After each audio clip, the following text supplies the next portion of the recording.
आज हम हमारे पर्यावरण का पार्ट 2 पढ़ेंगे, जिसका नाम है हमारे प्राकृतिक संसाधन। हमारे प्राकृतिक संसाधन क्या होते हैं वो चीज आज हम समझेंगे। इसमें दो शब्द हैं, प्राकृतिक संसाधन। पहली चीज है कि संसाधन क्या होते हैं। संसाधन वह वस्तुएं होती हैं जिन्हें हम अपने जरूरत के लिए प्रयोग में लाते हैं। जैसे कि जब हमें प्यास लगती है तो हम अपनी प्यास बुझाने के लिए पानी पीते हैं। हमें भूख लगती है तो हम खाना खाते हैं। खाना हमें कहाँ से मिलता है? पेड़ पौधों से मिलता है या जीव जंतुओं से मिलता है। और इसी तरह से इसमें शब्द है प्राकृतिक संसाधन, यानी कि जो संसाधन हमें प्रकृति से प्राप्त हैं, जिन्हें इंसान ने नहीं बनाया, प्रकृति से ही हमें वो चीजें प्राप्त हैं और ना ही इंसान उन्हें बना सकता है। उनमें फेरबदल कर सकता है लेकिन उन्हें उत्पन्न नहीं कर सकता। वो संसाधन हमारे प्राकृतिक संसाधन कहलाते हैं। पिछले पाठ में भी हमने पर्यावरण के में पढ़ा था कि प्राकृतिक चीजें, प्राकृतिक संसाधन क्या होते हैं। तो इसमें ये क्या क्या चीजें होती हैं प्राकृतिक संसाधन? पेड़ पौधे, जीव जंतु और नदी, पहाड़, नाले, इस तरह की जो चीजें हैं वो सब हमारे क्या है? प्राकृतिक संसाधन हैं, जो हमें एक तरह से हम कहते हैं कि गॉड गिफ्टेड है, भगवान की दी हुई चीजें हैं या प्रकृति की दी हुई चीजें हमारी प्राकृतिक संसाधन कहलाती हैं। प्राकृतिक संसाधन दो तरह के होते हैं, एक तो होते हैं जैविक संसाधन और दूसरे होते हैं हमारे अजैविक संसाधन। जैविक संसाधन क्या होते हैं? हमारे जंतु और वनस्पति। जंतु क्या?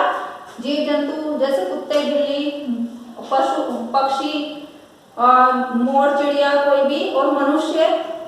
वनस्पति पेड़ पौधे, किसी भी तरह का पेड़ पौधा कोई भी हो सकता है। दूसरे क्या होते हैं? हमारे अजैविक संसाधन। अजैविक संसाधन में हमारे दो तरह के संसाधन आते हैं, इसमें भी नव्यकरणीय, अनव्यकरणीय संसाधन। अभी नव्यकरणीय संसाधन क्या चीज है?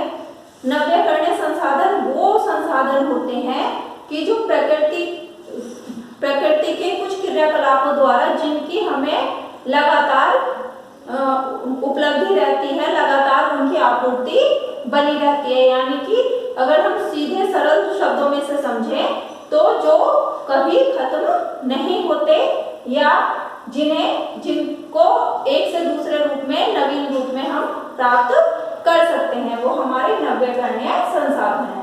यानी कि वो संसाधन जिनकी प्रकृति के क्रियाकलापों द्वारा आपूर्ति लगातार बनी रहती है, नव्यकरणीय संसाधन कहलाते हैं। अनव्यकरणीय संसाधन वो संसाधन होते हैं कि जिन्हें अगर एक बार प्रयोग कर लिया गया है तो वो दोबारा हमें प्राप्त नहीं हो सकते। अगर एक बार उन्हें खत्म कर दिया गया है तो उन्हें नवीन रूप में प्राप्त नहीं किया जा सकता, वो समाप्त हो जाएंगे हमेशा के लिए। ये संसाधन हमारे अनव्यकरणीय संसाधन होते हैं, लेकिन इन संसाधनों को हम बार बार प्रयोग में ला सकते हैं। इसमें क्या होते हैं? कौन कौन से? सूर्य, पवन, जल, मिट्टी, ये जो हमारे सारे संसाधन हैं वो हमारे नव्यकरणीय संसाधन होते हैं। और अनव्यकरणीय संसाधन में होते हैं खनिज और जीवाश्म ईंधन।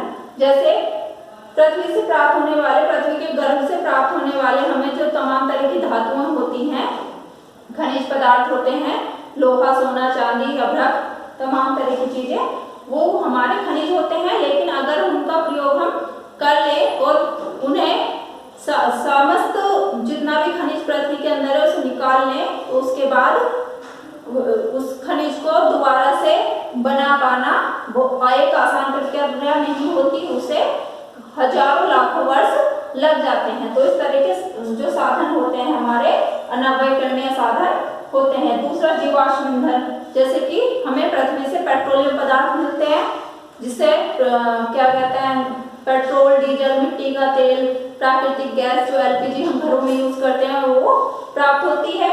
और दूसरा कोयला, कोयला भी जीवाश्म ईंधन होता है कि अगर एक बार कोयला हमने जला लिया तो उसकी हमें राख मिलती है, फिर उससे कोयला नहीं बन सकता। एलपीजी गैस है, लिक्विड पेट्रोलियम गैस, जिससे जो घरों में खाना बनाने के रूप में प्रयोग की जाती है, जो घरों में जब हम खाना पकाते हैं तो उसमें खाना पकाने के लिए ईंधन के रूप में हम उसे प्रयोग करते हैं। तो जो वो गैस है, अगर एक बार सिलेंडर हमारा खत्म हो जाता है, वो गैस अगर हमने फूंक ली तो वो खत्म ही हो जाती है, उसे दोबारा नहीं बनाया जा सकता। तो इसमें लेकिन कुछ जो ये पोर्शन है नव्यकरणीय, ये ऊर्जाएं, ये संसाधन हमारे ऐसे हैं कि ये हमें लगातार इनकी आपूर्ति बनी रहती है। अब इनके बारे में हम थोड़ा डिटेल से पढ़ेंगे नव्यकरणीय